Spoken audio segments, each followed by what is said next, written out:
Bismillahirrahmanirrahim. Qul a'udzu birabbil falaq min syarri ma khalaq wa min syarri ghasiqin idza waqab wa min syarrin naffatsati fil 'uqad wa min syarri hasidin idza hasad. Shadaqallahul azim. Assalamualaikum warahmatullahi wabarakatuh. Sobat Muslim, berjumpa dengan aku Mimi Jamilah dalam program Itahsin. Nah, tadi aku sudah membacakan surah Al-Falaq. Itu menarik banget dari ayat tersebut karena banyak huruf qaf. Nah, kita banyak banget nemuin keseharian itu di lingkungan kita. Banyak orang menyebutkan kesalahan huruf qaf yang harusnya dibaca ko, tapi orang bacanya ka.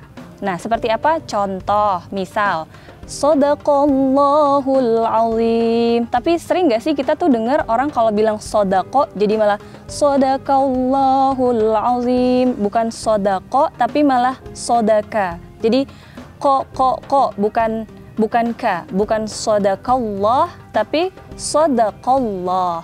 Nah, contoh lain apa? Contoh lain misalnya di kalimat yunfikun, bukan yunfikun tapi yunfikun, lebih kepada qaf. Nah, pengucapan huruf qafnya itu ada di langit-langit atas, jadi pangkal lidahnya itu ketemu sama daging lembut bagian atas. Ko, bukan ka. Contoh lain kayak di kola, bukan kola tapi kola. Kila, bukan kila tapi kola. Kola, kila, bukan kola, kila. Nah, kayak gitu teman-teman. Terus kesalahan kedua nih, biasanya kita dengar orang nyebut ko itu murutnya terlalu o.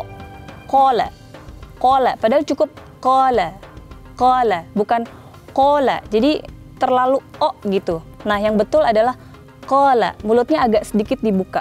Kola, bukan kola tapi kola. Nah, kayak gitu. Terus kesalahan ketiga nih, sering kan kita menjumpai juga pengucapan huruf qaf itu dia nggak pakai pantulan alias nggak pakai qalqalah, padahal huruf qaf itu harusnya dipantul. Misal al-falaq. Nah, itu nggak ada pantulannya, padahal harusnya pakai pantulan al-falaq gitu. Qul a'udzu birabbil falaq. Ada pantulan kan? Nah, tapi banyak juga yang masih sering salah nyebutin qaf itu nggak pakai pantulan. Qul a'udzu birabbil falaq. Nah, tuh kayak gitu tuh itu sebenarnya kurang betul. Tapi yang betulnya insyaallah qul a'udzu birabbil falaq. Jadi ada pantulannya. Nah, kesalahan selanjutnya qaf itu ketika dipantulkan dia kayak nambahin huruf e di belakangnya. Misal, qul a'udzu birabbil falaq.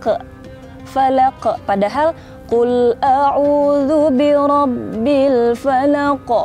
Jadi kembali kepada sifat huruf qaf gitu. Tapi kebanyakan orang nyebutnya jadi kayak mantulnya tuh ke e gitu, ada huruf e-nya. Qul a'udzu birabbil falaq. Nah, itu kurang betul karena nanti sifat huruf qafnya jadi hilang, jadi luntur.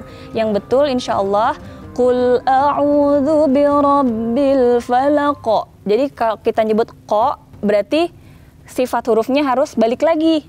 Qul a'udzu birabbil falaq, bukan falaq tapi falaq. Kayak gitu. Terus yang terakhir, kesalahannya itu kalau orang nyebutin huruf qaf ketika dipantul, dia itu mantulannya tuh terlalu tebal gitu. Padahal harusnya cukup pantulannya itu ringan. Kayak misalnya kayak tadi, qul a'udzu birabbil falaq. Jadi terlalu dalam.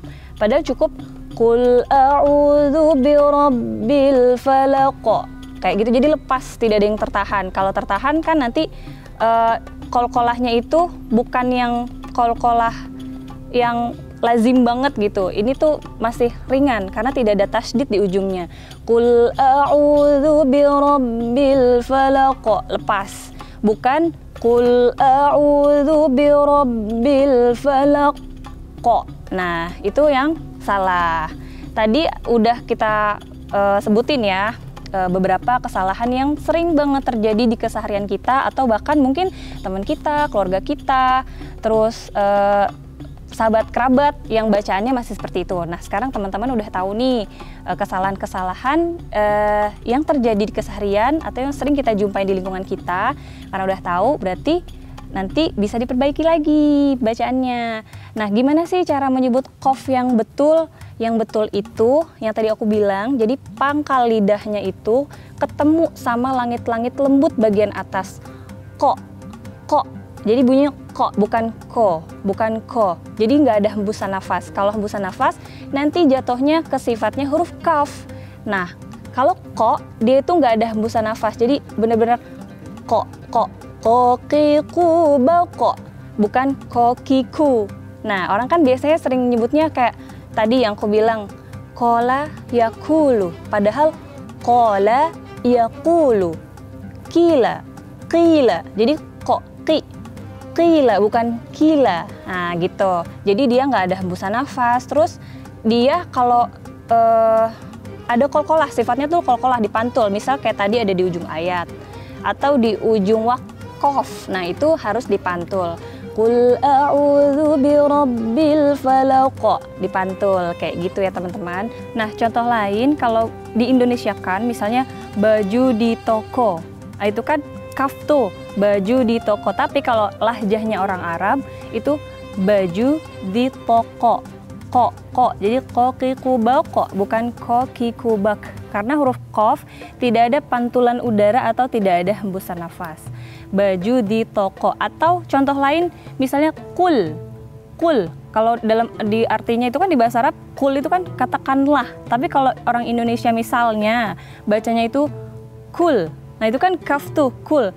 Itu kan kalau dalam bahasa Arab kul itu berarti makanlah. Berarti nanti bisa salah arti tuh. Kalau misalnya kita bacanya kurang tepat dalam melafazkan huruf qaf. Misalnya qul a'udzu birabbil falaq. Nah, itu harusnya kan kul, bukan kul. Nah, kayak gitu. Terus, apa aja sih sifat-sifat huruf qaf? Nah, qaf itu dia punya yang pertama adalah jahar. Jadi jelas, tidak ada hembusan nafas ketika kita menyebutkan huruf qaf. Ko, dalam gitu. Kalau ka kan itu dia posisinya ada di depannya tuh. Tapi kalau qaf itu dia lebih dalam lagi. Nah, yang kedua, huruf qaf itu punya sifat infitah. Jadi ketika kita nyebutin huruf kola, jadi mulutnya tuh kebuka. Bukan kola, bukan mulutnya jadi kayak bulat banget, tapi kola. Kelihatannya emang kita kayak nyebutnya kala gitu, kayak a gitu. Padahal kedengeran tuh jadi mulutnya agak kebuka. Nah, selanjutnya qaf itu punya sifat huruf siddah. Jadi dia itu tegas ketika disebutin misalnya al-falaq.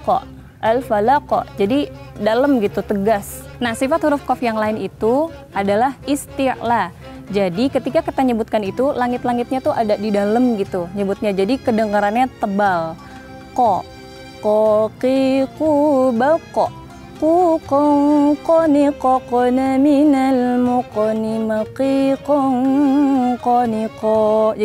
dalam, lebih tebal kedengarannya. Nah, itu tadi yang udah kita pelajari sifat-sifat huruf qaf, terus kesalahan membaca huruf qaf jadi kaf, dan kesalahan-kesalahan yang lain.